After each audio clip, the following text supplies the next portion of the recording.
अगर मैं थोड़ा सा पीछे जाऊं तो लास्ट टाइम ये वाले दोनों टेबल्स आप लोगों ने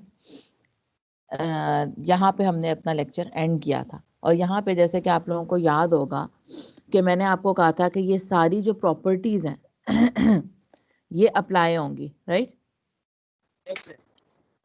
ये सारी जो प्रॉपर्टीज हैं मैंने कहा था कि ये लैप्लास में अप्लाई होंगी, और जब आप लोगों ने असाइनमेंट की है तो वहां पे आपने ये नोट किया होगा कि इसमें से मेजॉरिटी ऑफ प्रॉपर्टीज जो है वो लैप्लास की अप्लाई हो रही हैं डिफरेंट सिनेरियोज में।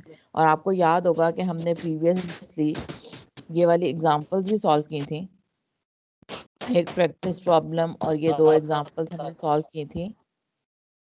आप लोग प्लीज अपने माइक्स म्यूट कर दें, एंड में हम डिस्कशन कर लेंगे। ये हमने डिस्कस की थी, साइन की हमने डिस्कस की थी, और कोसाइन की मैंने आपको कहा था कि आप लोगों ने खुद वो सॉल्व करना है उसको और मेरे साथ शेयर करना है। ऐसे ही हुआ था ना। उसके बाद मैंने आप लोगों को ये प्रॉपर्टीज पे एंड करवाया था, और आप लोगों को साथ में एक असाइनमेंट दी थी कि आपने इनको यूज करते हुए उस असाइनमेंट को सॉल्व करना है। अब आज हम जो काम करने वाले हैं वो हमारे पिछले काम से थोड़ा सा डिफरेंट है। थोड़ा सा डिफरेंट कैसे है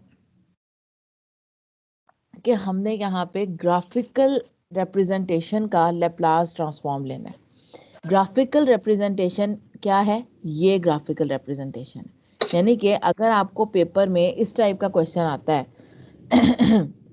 सॉरी कि आपके पास ये वेव फॉर्म है जो कि आपकी amplitude wise g of t से रिप्रेजेंट हो रही है, और इसका एम्पलीट्यूड 10 है आपके पास, और टाइम वाइज जो एक्स एक्सिस है वो आपको टाइम बता रहा है। टाइम वाइज 0 से लेके 1 तक, 1 से लेके 2 तक 0 है, जबकि 2 से लेके 3 तक एक स्क्वायर वेव है जो कि 2 से स्टार्ट हो रही है, उसका एम्पलीट्यूड 10 तक जा रहा है, और 3 पे दोबारा से उसका एम्पलीट्यूड 0 को टच कर रहा है, और ऑनवर्ड्स वो कोई उसका रिस्पॉन्स शो हमें नहीं कर रहा, ना कोई स्केलिंग शो कर रहा है और ना ही उसका कोई भी रिस्पॉन्स शो कर रहा है। तो अगर इस टाइप का क्वेश्चन हमारे पास आ जाता है और ये कहा जाता है कि find the Laplace transform of gate function in figure 15.5, this is figure 15.5, कि ये वाला फंक्शन आ गया है, अब इसका लैप्लास ट्रांसफॉर्म फाइंड आउट करें, तो आप कैसे फाइंड आउट करेंगे? तो आपको याद होगा कि हमारे पास जो यूनिट स्टेप फंक्शन था उसकी प्रॉपर्टी क्या थी? उसकी प्रॉपर्टी हमारे पास ये थी कि वो बिफोर जीरो हमारे पास जीरो होता है, कोई वैल्यू नहीं होती, एग्जिस्ट नहीं करता, and from zero onwards it is 1। And secondly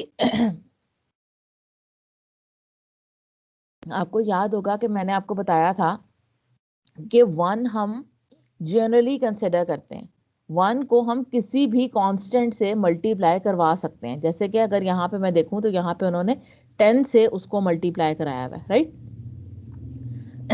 तो अब ये है वही वाला यूनिट स्टेप फंक्शन, लेकिन इसका एम्पलीट्यूड 1 से एक्सीड कर गया है 10 पे, क्योंकि हमने एक कांस्टेंट 10 से उसको मल्टीप्लाई करा दिया।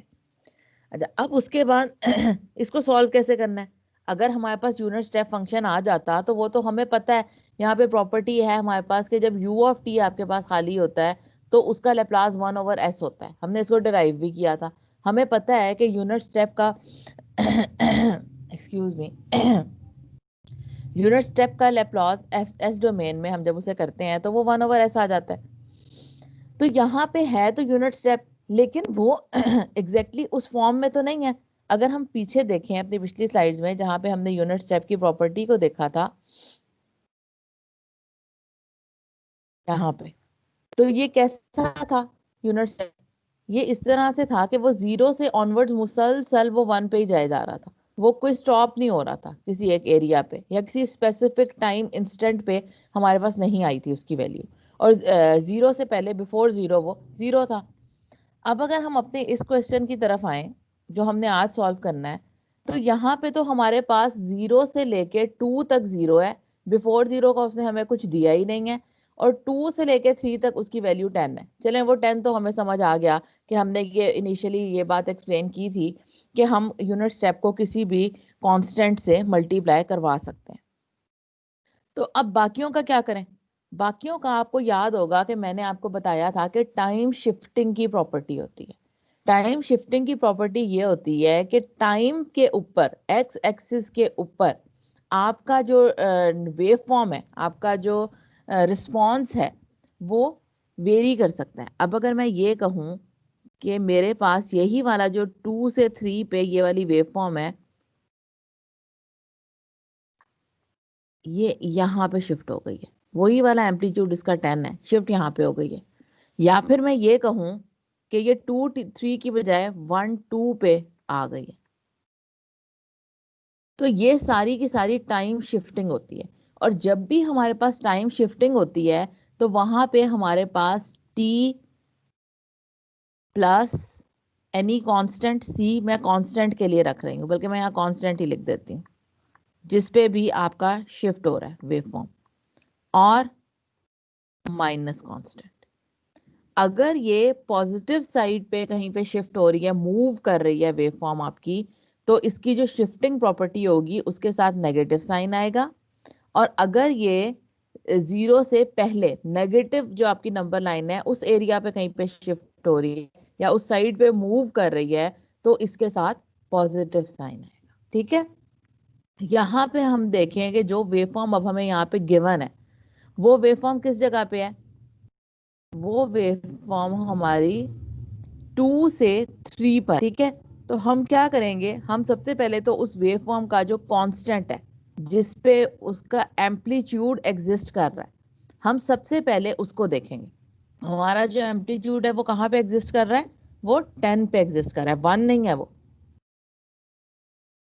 हमने सबसे पहले क्या किया, हमने यहाँ पे g ऑफ t इसका नाम दे दें, इसको फंक्शन को g of t is equal to 10, उसको एम्पलीट्यूड डिफाइन कर दिया। ठीक हो गया। अब आगे देखें, आगे क्या करना है? आगे सबसे पहले वो जहां से स्टार्ट हो रही है हमारी वेव फॉर्म, वो हो रही है टाइम 2 पे। तो हम क्या करेंगे, हम अंदर लिखेंगे u of t minus 2। Why? क्योंकि हमें पता है कि हमारा जो यूनिट स्टेप फंक्शन है वो कहाँ से स्टार्ट होता है? वो 0 से स्टार्ट होता है। अगर वो 0 से स्टार्ट नहीं हुआ हुआ तो इसका मतलब ये है कि वो टाइम शिफ्ट हुआ हुआ है, कहीं ना कहीं वो आगे शिफ्टिंग में गया हुआ है। ठीक हो गया। उसके बाद आगे हमारे पास ये जा कहाँ तक रहा है? t इज इक्वल टू 3 तक। तो minus u of t minus 3, यानी कि ये वो एरिया है हमारे पास जहां पे हमारे पास unit step function with 10 amplitude exist कर रहा है, और बाकी जो एरिया है हमारे पास वो 0 है। अब अगर आपको याद हो तो हमें ये बात बहुत अच्छी तरह से पता है कि जब हमारे पास शिफ्टिंग की प्रॉपर्टी आ जाती है और यूनिट स्टेप होता है तो हम उसको कैसे सॉल्व करते हैं? आप लोगों ने किया है ना? ये रहा टाइम शिफ्ट। टाइम शिफ्ट की प्रॉपर्टी में क्या होता है? t of something and u of something. हमने, आपको याद होगा मैंने कहा था कि टाइम को भी उसी डोमेन में होना चाहिए जिस डोमेन में u है, तो यहाँ पे u ही है हमारे पास सिर्फ, और कोई एडिशनल फंक्शन गिवन नहीं है। तो u के साथ हम क्या करेंगे, जो कांस्टेंट है multiply by s e raise to power minus of that. अगर आपके पास t के साथ माइनस लगा हुआ है, जो टाइम शिफ्टिंग है वो नेगेटिव में है। अगर टाइम शिफ्टिंग पॉजिटिव में होगी, t प्लस ए होगा अगर आपका, instead of t minus a, तो फिर e raise to power plus a s into f of s आ जाएगा। ठीक है, अब देखें जी, यहाँ पे क्या है, u ऑफ t माइनस 2। तो अब हम, अगर हम अपनी वो वाली टाइम शिफ्टिंग प्रॉपर्टी को देखें तो सबसे पहले तो हमारे पास यहाँ पे आ जाएगा e रेज टू पावर ये वाला 2 माइनस 2s। ठीक हो गया। उसके बाद फंक्शन क्या है? फंक्शन तो u था ना, u का क्या होता है? u का होता है 1/s डिवाइडेड बाय s, और 10 हमारे पास जो कांस्टेंट है वो तो बाहर है ही। जब इसका हम लेप्लास लेंगे, ये ठीक है, माइनस, आगे ये माइनस साइन था।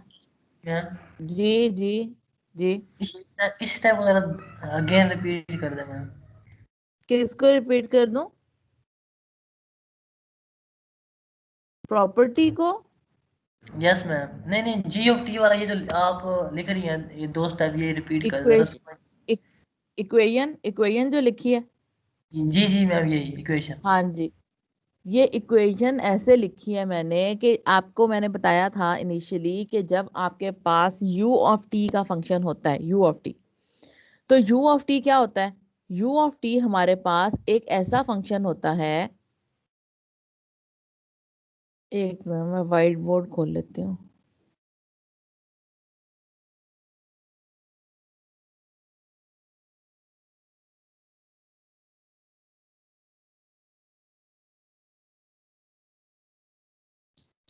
जी, तो u ऑफ t का जो फंक्शन होता है मेरे पास, वो कुछ ऐसा फंक्शन होता है कि वो आपके पास ये चीज होती है,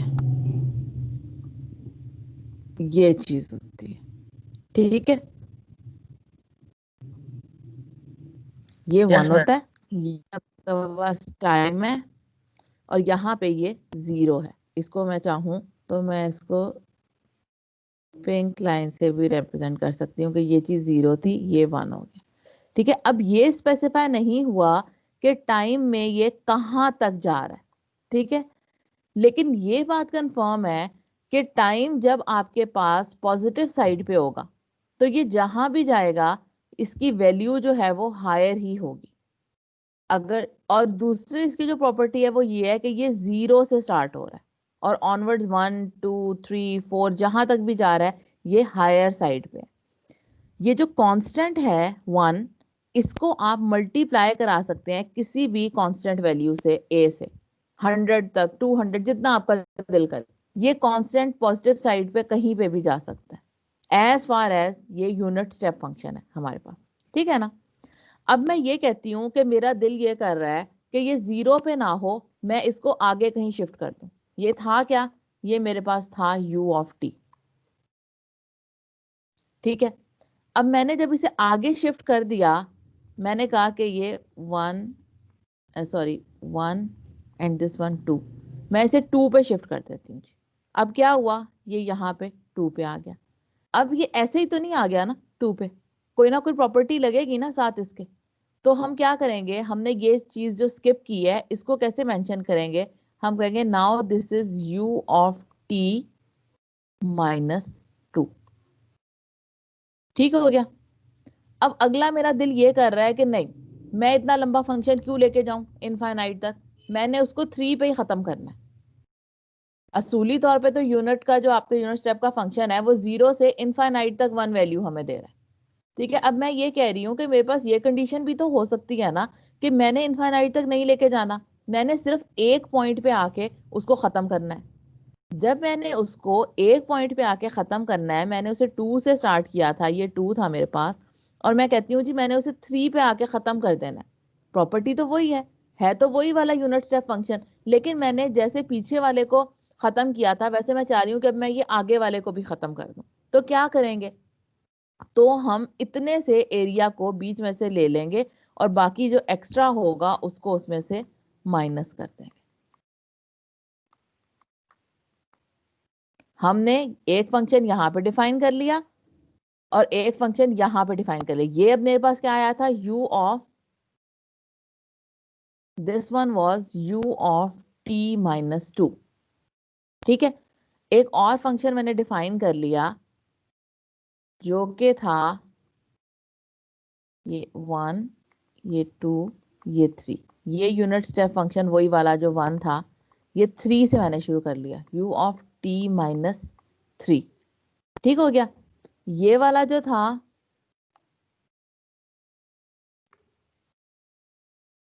ये वाला जो था मेरे पास, ये वाला मेरे पास आ गया u of t minus two पे जब मैंने उसे शिफ्ट कर दिया, दिस वन।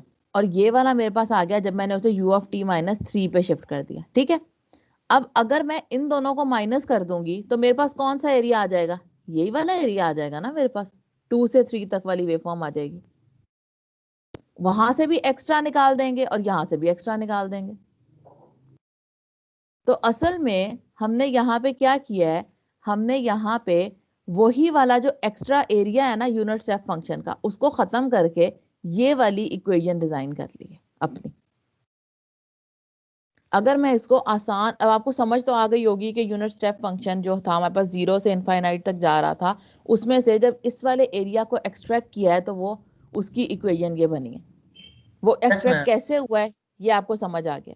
ठीक है, अब मैं आपको आसान अल्फाज में बताऊं तो अगर सिंपली आपका फंक्शन 2 से लेके 3 तक जा रहा है तो आपने क्या करना है कि उसको 2 की जो शिफ्टिंग प्रॉपर्टी है वो लगा के और 3 की शिफ्टिंग प्रॉपर्टी लगा के उन दोनों को आपस में सब्ट्रैक्ट कर देना है, तो आपके पास वो रीजन आ जाएगी जिसमें आपका फंक्शन एग्जिस्ट कर रहा है। ठीक है, यस मैम। समझ आई है बात नाउ? Yes yes ma'am. ठीक है, अब ये हम समझ आ गई ये बात ही मैं एक बार फिर मेरा ख्याल है रिपीट कर दूं आप लोगों के लिए कि इस पे लेप्लास कैसे लगाया गया है। अब जब हमारे पास ये इक्वेशन आ गई थी और इस इक्वेशन का हमने लेना था लेप्लास, तो इसका लेप्लास लेने के लिए हमारे पास कांस्टेंट तो वैसे ही आ जाएगा 10। ठीक है, u ऑफ t माइनस 2 में जो हमारे पास प्रॉपर्टी है टाइम शिफ्टिंग की, वो क्या कहती है? वो कहती है कि जिस जगह पे आपका टाइम शिफ्ट हो रहा है, जिस जो कांस्टेंट वैल्यू है जहां पे शिफ्ट हो रहा है, a यहाँ पे कांस्टेंट है, minus e raise to power minus of that constant a multiply by s into f of s। इसका मतलब है जो फंक्शन है उसका बस सिर्फ आपने लेप्लास लेना है और मल्टीप्लाई करा देना है उसके साथ e raise to power minus a of s को। अब यहाँ पे a हमारे पास क्या है पहले वाले केस में? कोई मुझे बताएगा? 2। 2। तो e raise to power minus 2s और u ऑफ t का जो लेप्लास है वो होता है 1/s। 1/s आ गया। दूसरे केस में हमारे पास क्या है? a कांस्टेंट की क्या वैल्यू है? 3। e raise to 3 power minus 3। 3s, minus 3 of s divided by s। तो ये हमारे पास क्या आ गया? ये हमारे पास लेप्लास ट्रांसफॉर्म आ गया किसका? इस फंक्शन का। बात समझ आई? Yes ma'am. ठीक, अब अगले स्टेप में क्या किया है? अगले स्टेप में क्योंकि s भी कॉमन था, s को भी कॉमन ले लिया और अंदर जो e's थे उन्हें इकट्ठा कर लिया। 10/s into e raise to power minus 2s minus e raise to power minus 3s। ठीक हुआ? बात समझ आई सबको? Yes ma'am. इससे रिलेटेड अब तक अगर कोई क्वेश्चन है तो वो मुझसे पूछें।